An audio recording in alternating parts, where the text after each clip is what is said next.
नमस्कार मंडळी, जनसंवादमध्ये आज आपलं स्वागत आहे. उद्या जिल्हा परिषद आणि पंचायत समिती निवडणुकीची मतमोजणी होत आहे. तर ही मतमोजणीची तयारी कशी आहे याबाबत आपण ज्येष्ठ पत्रकार सतीश भिंगे यांच्यासोबत बोलणार आहे. तर भिंगे सर, नमस्कार. नमस्ते. तर आता हे सांगा की हे उद्याची जी मतमोजणी आहे ती कशी असणार आहे? तर उद्या सकाळी 10 वाजता मतमोजणी सुरू होणार आहे. आटपाडीतील मध्यवर्ती प्रशासकीय कार्यालयात मतमोजणी होणार आहे. तर निवडणूक निर्णय अधिकारी म्हणून उपजिल्हाधिकारी समाधान शेंडगे यांच्या मार्गदर्शनाखाली ही मतमोजणी होईल. तर या मतमोजणीची सुरुवात सकाळी 10 वाजता होणार असली तर त्यापूर्वी मतदान प्रतिनिधी उपस्थित राहणे गरजेचं आहे. ते त्यांचे ओळखपत्र असणे गरजेचं आहे. तर 18 टेबलावर ही मतमोजणी सुरुवात होईल आणि एका टेबलावर टपाली मतमोजणी सुरू होईल. यासाठी 122 कर्मचारी नेमलेले आहेत. याच्यासाठी जी सुरक्षा यंत्रणा कशी काम करते, काय तयारी आहे सुरक्षा यंत्रणेची? तर विट्याचे पोलीस उपअधीक्षक विपुल पाटील यांच्या मार्गदर्शनाखाली पोलीस बंदोबस्त करण्यात आलेला आहे. तर यासाठी 1 पोलीस निरीक्षक, 8 अधिकारी, 118 पोलीस अंमलदार, 1 SRP तुकडी तैनात करण्यात आली आहे. संवेदनशील असणाऱ्या 13 ठिकाणी विशेष पोलीस बंदोबस्त तैनात करण्यात आलेला आहे. ज्या ठिकाणी हाय व्होल्टेज जे मतदारसंघ आहेत तर तिथं कशी सुरक्षा यंत्रणा आहे?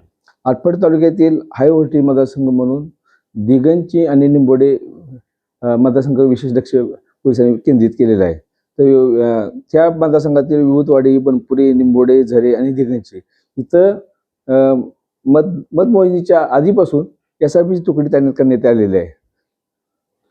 हे या ठिकाणचं जे निवडणूक होती ते फार चुरशीची निवडणूक होती, परंतु इथं तसा कुठलाही अनुचित प्रकार झाल्याचं दिसत नाही. तर ह्याची कारण काय आहेत?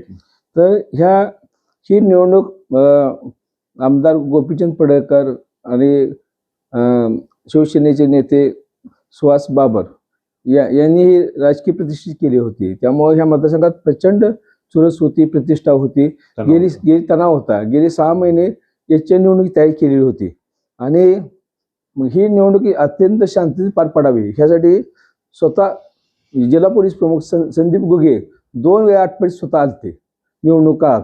त्यांनी दररोज त्या बंदोबस्ताचा आढावा घेतला होता. त्यामुळे हाय व्होल्टेज असणारे मतदान सुद्धा एकदम शांतीत पार पडलेलं आहे. निवडणुकीचे निकाल लागतील, पण त्याच्यानंतरची जी परिस्थिती असणार आहे तर ती परिस्थिती नियंत्रण करण्यासाठी कशी सुरक्षा यंत्रणा आहे? तर निवडणूक काळात नेतेमध्ये काही कार्यकर्त्यांना दमदाटी दिली होती. तर जी दमदाटी झाली त्या कार्यकर्ते थोडे तणावग्रस्त होते. त्या कार्यकर्त्यांना आज त्यांच्या घरापुढे पोलीस संरक्षण देण्यात आलेलं आहे. 2 नंबर त्यांना सशस्त्र पोलीस बंदोबस्त आज आहे. दुसरं असं आहे की आटपाडी तालुक्याचे जे प्रमुख पक्षाचे नेते आहेत, त्यांचे कार्यालय आहेत, त्यांच्याकडे पोलीस बंदोबस्त ठेवण्यात येणार आहे. आटपाडी तालुक्यात पुरुष मतदार 61,738 तर महिला 17,372, तृतीयपंथी 4 असं 1,21,114.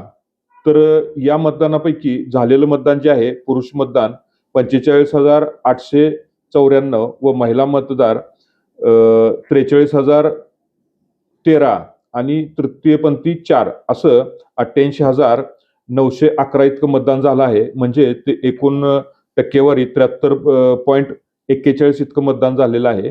तर हा जो मतदान जे झालेलं आहे तर याबद्दल काय सांगाल? तर आटपाडी तालुक्यातील खेडेपाडीचा मतदार आहे तो पुणे, मुंबई मोठ्या शहरात आहे. खेडे गावातले अनेक लोक परगावी आहेत. तर ह्या निवडणूक हाय व्होल्टेज असल्यामुळं तर हे मतदार प्रत्येक वाट्यावर बसेस अशा वाहनानं आणण्याची व्यवस्था करण्यात आली. त्यामुळे एवढं मतदान झालेलं आहे. दुसरं की या निवडणुकीमध्ये महिलांनी सुद्धा मोठ्या प्रमाणात सहभाग घेतलेला आहे. कारण लाडकी बहीण याच्यामुळं बऱ्यापैकी महिलांना असं जाणीव झाली की आपण मतदान करणं गरजेचं आहे. दरवर्षी आपले शासन काय तर महिला पैसे देते, त्यामुळे महिलांनी सुद्धा प्रत्येक मतदान केलं अशा रांगा लागलेला होता. दुसरं असं की मायका चिंचणीला लोक गेली होती, त्या काळात निवडणूक आली होती, परंतु एवढी दक्षता घेतली गेली या नेतेमंडळीने की मतदारांना प्रबोधन केलं.